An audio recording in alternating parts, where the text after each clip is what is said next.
Ethan still remembers the bell above the cafe door. It happened on an ordinary Tuesday. He was in a cafe he rarely visited. Mid-morning, half empty. Light coming in through the front window. Ethan was waiting for his coffee when he saw her.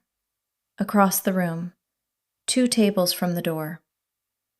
Her hair slightly shorter, posture the same. She was alone. For a second, he wasn't sure. Then she looked up. Their eyes met. Recognition was immediate. Not dramatic, just clear.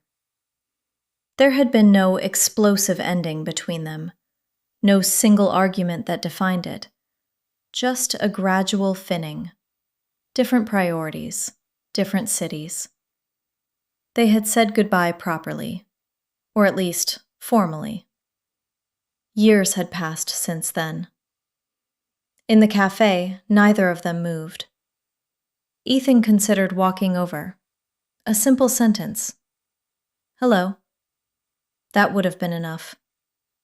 Instead, he looked down at his phone. Not to check anything in particular, just to give his hands something to do. When his name was called, he collected the cup and chose a seat facing away from her table. He told himself it was respectful, that interrupting her morning might be unwelcome, that not every shared history requires revisiting. He finished his coffee slowly, aware of her presence behind him. At one point, he heard her chair move, footsteps near the door. The bell above it rang softly. Ethan did not turn around. Afterwards, he sat for a few minutes longer, as if staying would confirm the decision. He has replayed that moment more than the breakup itself. Not with regret exactly, more with curiosity. Why silence felt easier than acknowledgment. Why the possibility of a brief exchange seemed heavier than leaving it untouched.